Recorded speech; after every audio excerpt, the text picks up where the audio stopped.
parce que maa ngi seetaan programme yi je vois moins d'arrogance ñenn ñi sax ñëwetuñu dem plateau waaye suñu demee plateau dañuy wax ju sedd est-ce que waroon nañu toog ba egsi fii gouvernance de l'arrogance xëy suba ba ngoon jot di saaga nit ñi loolu ñun ñëpp war nañ see jël ay jàngal ku ñu dénk réew ñii nga xam ne ñooy say takk der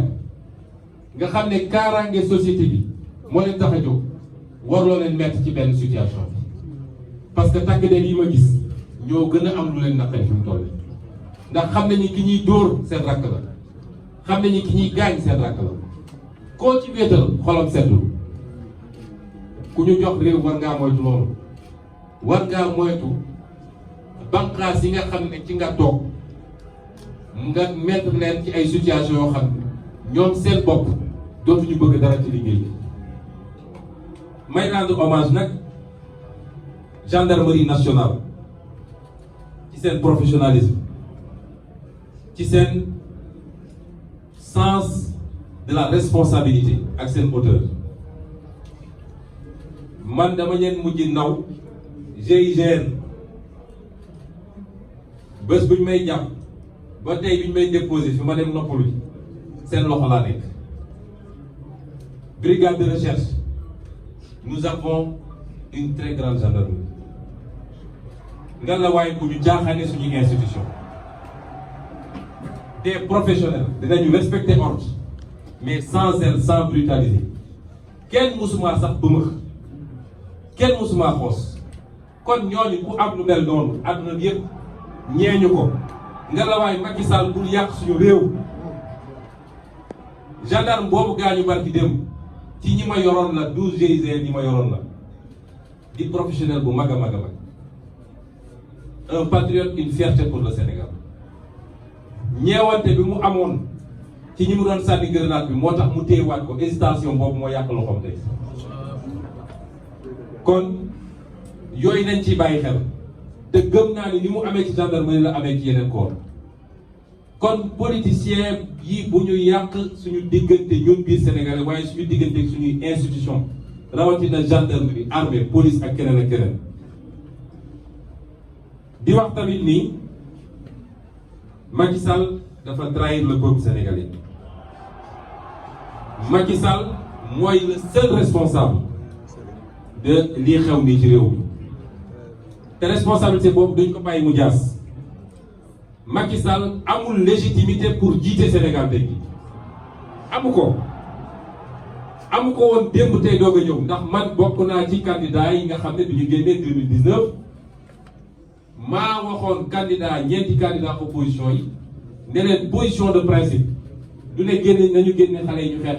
waaye position de principe mooy duñ ko reconnaître amul légitimité il est le président légal waaye du président légitime defe naa mel nu man ci ñeenti candidats yi maa yor position boobu ba léegi mosul ma dégg ma ne ko président Macky Sall laa koy wax parce que légitimul dafa mbuxum élection yi légitimité boobu nag li ci desoon lu tuuti su doon des na moo fi nekkatul kon suñu newoon ci yenn situation yi Macky Sall dañ ko war a wàcce tey jii suñu nekkoon ci yenn situation yi waaye foofu nag laa bëgg askan bi déglu ma nañu dégloonte bu baax a baax a baax parce que loo gis rek tey ak daal daf cee baax benn bu kenn dem pare génne Macky Sall ne day wàcc par force parce que loolu baaxul ci démocratie fi mu mën a jëme réew mi du baax moom bu xoolee boppam ba xam ni amatul légitimité pour jiite Sénégal mu ne jóg naa man démissionné na askan bi yëpp jóg tàcc ñu préparer suñu élection anticipée ñi war a dem jàmmarloo waaye bu ko deful nañu ko gunge ba mandaam jeex waaye bu kenn dem ne dañu koy wàcc. ñaareel bi yenn borom xam-xam yaa ngi wax déjà gouvernement d'union nationale ñun de sama bopp laa mën a waxal ak ñi ma àndal bokkuñu jegewuñu benn xeetu gouvernement bu Macky Sall parce que dañ koo nawloo wut ba war a mun a ànd ak moom ci gouvernement parce que koo dem ba ni def na haute trahison mënatu wël ku ànd ak moom ci ay gouvernement léegi nag mu des fi ma bëgg a waxtaan ak Sénégal yi révolution bi am na ba noppi kenn mënatu koo arrêté bu ñu ne woon compet Ousmane Sonko yóbbu wala ñu def ko Decroix ñu def ko Cheikh Tidiane wala Khalifa Sall wala ku munti doon du tee lii ma gis ñii ci ndaw ñi kenn mënatu koo arrêté la révolution est en marche te gën see gudd 2024 ñu mottali ko la ca des mooy nañu bañ def erreur yi nga xam ne réewu Afrique yu bëri def nañ ko mooy dañuy conduire seen révolution ba jéggi ci cappaandaw bi mu am ñu ñëw ne ko coppet rawatina nag armée parce que réew am na fu muy toll armée day jël réew te ñaare armée day am ay puissance yu bokkul fii yoo xam ne dañuy jël seen nit préparer leen pour ñooñu jël réew mi bu ñu sàgganee ba armée jël réew mi lépp lu ñu doon yóotu ak di ko préparer dañ ko ñàkk moo tax ma ne nañu bu ñu syndrome malien baa ngi fii keroog bu ñu defee seen révolution bay waaj a yegg ñu ne armée génn na ñu topp ci char de combat yi di tàccu laa ne mbir mi jeex na ñàkk nañ ko noonu la amee feneen ak feneen ak feneen moo tax révolution bi am na ba noppi Macky Sall mënatu koo téye kenn mënu koo téye kon nañ ko encadrer parce que stratégie dafa baax ci lu ne lu lépp nag la ñuy wax ci terrain waaye suñu responsabilité ñun ñëpp askan bi mooy nañ ko encadrer ba yegg fi ñu bëgg a yegg waaye nag teewul loolu tekkiwul nag ni dañoo firi Macky Sall rek di ko seetaan niñ koy encadrer mooy dañuy exiger imposer benn agenda à partir d'aujourd'hui parce que loolu la peuple yu bëgg te peuple bi mooy imposer le rapport de force kenn ci ñun mënul imposer rapport de force isolément ñun ñëpp suñu dajaloon suñu parti mënuñu ko peuple bi moo mën a exiger imposer rapport de force boobu nag bokk na ci benn lu ñuy exiger lu ñu ñaan Macky Sall amul layam yi lu ñu exiger Macky Sall bu ci jëkk mooy ñii nga xam ne seen bakkan rot na ci mbir mi te muy responsabilité moom Macky Sall nañu jox ndàmpaay seen waa famille mënul tax ñu rattraper li ñu ñàkk waaye loolu le minimum la ñu bañ a gore di ba mel ni moom ndax moom bi nit ñi xeexee 2011 ba ay bakkan rot ci bi mu toogee ci nguur bi da leen a fàtte ñenn ñi sax commencé jaxtu ñu tëj leen kaso ñii nga xam ne seen bakkan rot na ci exigence Macky Sall ak état du Sénégal dañu war a jox ndàmpaay seeni famille ñaareel bi mooy ñi ci gaañu dañ leen war a jox indemnité civile et militaire nag laa wax dañ leen war a jox ay indemnité jàppale leen ñu mën a faju ci lu mu gën a rafete ñaareel bi du lu ñuy ñaan Macky Sall tamit mooy prisonnier politique yi mu jàpp na leen libérer immédiatement et sans condition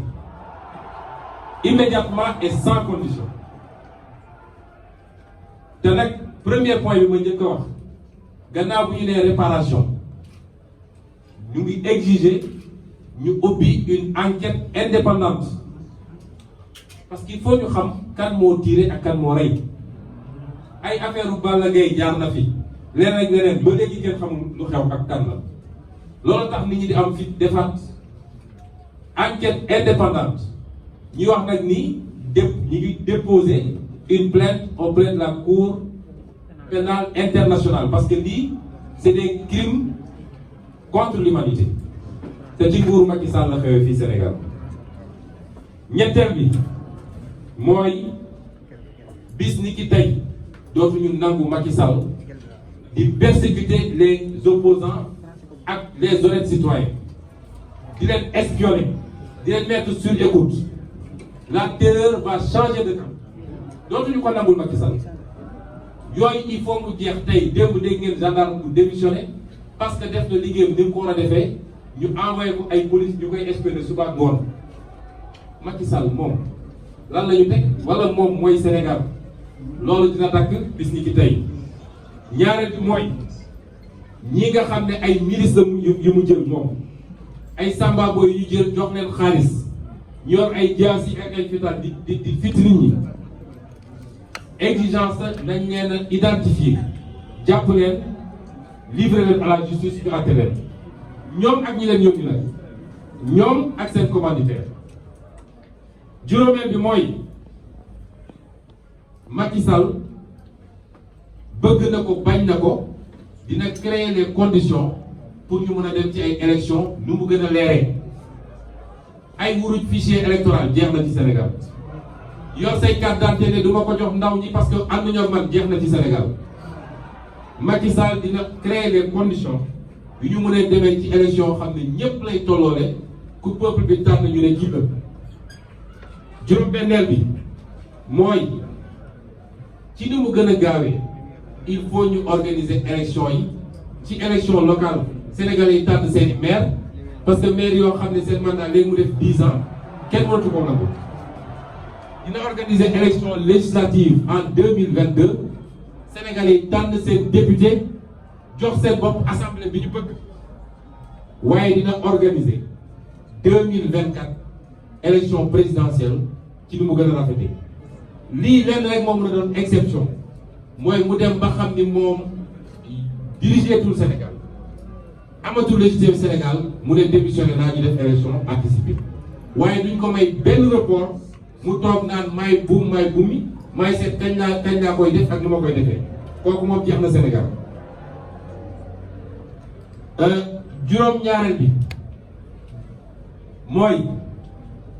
na delloo ñi mu xañ seen droit civique benn ci Khalifa Ababacar Sall bii ñaar ci Karim Wade parce que loo xam ne yëkkati nga ko dem ba juridiction internationale ñu ne la jaarul yoon nga ne damay jaay doole kooku du nekk candidat ci réew mi loolu suñ ko seetaanee ëllëg ci man la ñëw gannaaw suba ci keneen lay dem dootuñ fi nangu élection lu dul ko ku fi war a nekk candidat nga war a nekk candidat Sénégal yi seet ku leen doy fi tànn waaye Macky Sall mooy tànn muy candidat ku dul candidat loolu jeex na Sénégal. juróom-ñeenteel bi mooy moom Macky Sall na taxaw jàkkaarloog Sénégalais yépp amul moo bon vouloir wala nii wii nii non fii non rek moo fi am na jàkkaarloog Sénégalais yépp ne troisième sax dootuma ko tudd wax ma la mandat amu ci droit te peuple bi nee na amu ci droit peuple bi nee na deuxième mandat sax doyal nañu waaye nekk républicain moo tax dinañ ko bàyyi mu yeggali kon bu mu fi taxawati naan ay nii wii nii non ak yu demee jeex na 2024 Macky Sall n'est pas candidat au Sénégal bu amee beneen république bu mu am nag mën na fa dem nekk candidat.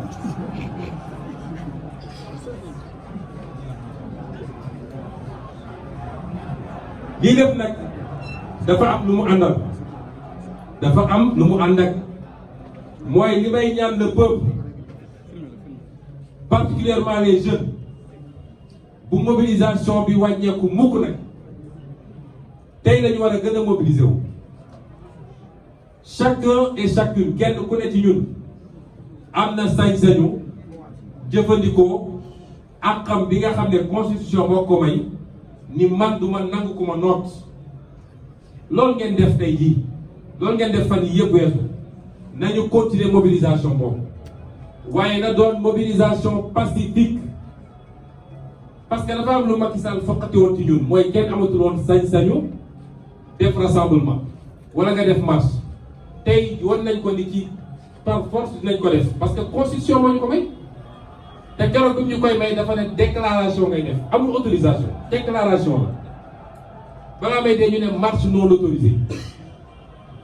France mun a bàyyi nit ñi ñu manifester Canada mun koo bàyyi keneen ak keneen Turquie yow fi nga dëkk Sénégal ñu ne la doo fi manifester parce que son excellence Macky deuxième nee na kenn du fi manifester loolu jeex na ci Sénégal may proposer ñu continuer manifestation yi jël benn fan wala ñaar ci semaine bi 1 million de Sénégalais nañu génn yor seen drapeau national xool fu ñuy dem fu ñu koy defee dem taxaw fa exiger que lii ma wax 9 mesures yi ak yeneen yoo xam ne après concertation dina ci yokku Macky Sall da koy respecté wala dootul am jàmm ci réew su amee kuy tiit désormais Macky Sall lay doon waaye dootul doon loolu jeex na ci réew may wax nag gannaaw bi ma waxee li jëm ci Macky Sall may lancer un appel ñun ñii ñëpp nag di acteurs politiques askan wi mérité na des acteurs politiques qui soient à leur hauteur ñun ñëpp amatuñu droit yenn yi nañu sargal askan wi nañu delloo politique sa noblesse nañu jël engagement ñun ñëpp waat ko ni peuple bi rek moo ñu ñor kenn new fi di politique pour xaalis booy am ku bëgg ay milliards uti ko feneen waaye politique servir ton peuple yaa ciy sonn dépenser si ñàkk ci ba dee waaye waroo ku foog ni ci milliards ci politique nga amee milliards ndax nga sa bopp loolu dafa war a dakk Sénégal mën nañu am ay projets yu wuute mën nañu am gis-gis yu wuute waaye ñun ñëpp dañu bokk bëgg réew mi nañu bëgg réew mi jaay intérêt réew mi li Macky Sall def dafa war a dakk suñu ressource naturelle nga jaay suñu marché public nga jaay loolu neex nga def loolu jeex na ci Sénégal kon dama bëgg ñu nit peuple bi waruñu gën a gore man Ousmane Sonko je ne mérite pas ce peuple là je ne mérite pas gisuma lan laa def ba peuple bi war a daj li mu daj ci ñun kon ñu nit nañu jël engagement solennel ni bis ni ki tey un nouveau départ la ñu jël parce que réew mi yomb naa defar te peuple bi amatul droit un troisième ou un quatrième départ bii pas ça doit être le bon départ su dee rek dañuy ŋàññi ñi fi ne ba jëlee leen fi ñëw def la ñu defoon wala lu ko yées defe naa bu au bout du compte peuple bi mooy mujj génn ci ñun ñëpp kon loolu ci lu jëm ci ñun la nga la waay nañ ci góorgóorlu ma yokk ci benn poñ la ma ciy waxtaan bëri na trop waaye dafa fekk li tubaab di wax machiavélisme ñu bëgg a utiliser yenn yi à des fins strictement politiques may sànni ay kàddu jëmale ko ci Casamance une dernière fois samay mbokk lay waxal wala lenn ci samay mbokk ndax yàlla may na ma bokk fépp ak lu nit mënoon jàpp ba tax nga jël ngàndaay dugg ci àll bi jàpp ni dañ laa xeeb jàpp ni dañ laa boolewul jàpp ni citoyen de seconde zone nga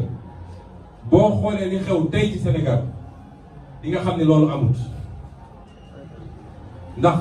gannaaw bu ma doonee doomu Sénégal doomu Casamance la waaye ñii ñëpp jóg taxaw muy Touba muy Ndar muy Fuuta muy Bakel muy kenn seet Thiès ak feneen jóg taxaw seetuñu ñii fu mu bokk dañu ne dëgg jot na dañu xeex dëgg kon li ma leen di ñaan mooy ci 6 mois yii juróom benn weer yii li ma ñaan samay mbokk ci Casamance ku ci yoroon gànnaay na nga ko teg génn ci àll bi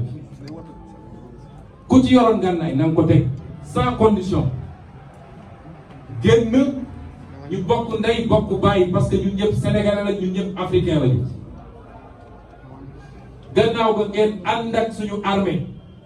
fépp fu nit miin nekkoon ngeen wane carte yi ñu génne mini génne ndëb yi sauver population yi bu ñu nangooti ñu ne dañ koy régler par la voie militaire parce que kii tiire ak ki muy tiire ñoom ñëpp doomu Sénégal lañu ñun ñëpp benn lañu kon loolu muy appel boo xam ne maa ngi koy lancé parce que lu ma ñor a ñor la te boo seetee li xew Sénégal tey di nga xam ni Sénégal yëpp wane na ñun ñëpp benn bopp lañu kon lii lañu bëggoon sànni ci kàddu yu gàtt di wax tamit ni li jëm ci mbir mi nee nañu contrôle judiciaire man nag acteur politique la sama indépendance politique kenn du ma ko xañ loolu moom may ma ko kenn ñaareel bi ñun musuñoo daw justice combat de principe mooy li suñuy àq ak li yoon wax ni lii la nañ ko jaarale foofu ba tey jaarewuñ ko foofu te dinañ ko continuer xeex ndax suñuy avocat ñi ngi def recours yi waaye bëgg nañu ci nu ma gën a gaawee ñu dem ci procès ba nu mu gën a gaawee bu boobaa yooxu dina jëm fu ko foogee woon. may remercier it ci présence su dames yi parce que tudduma góor ñi waaye bés bi bésu jigéen ñi la madame la ministre Aminata Lo Dieng di ko remercier bu baax ci présence am ak ci taxawaayam ci combat bi ndax ci bi mbir mi commencé rek la daw si kër ga. Donc je vais récapituler plus brièvement en français.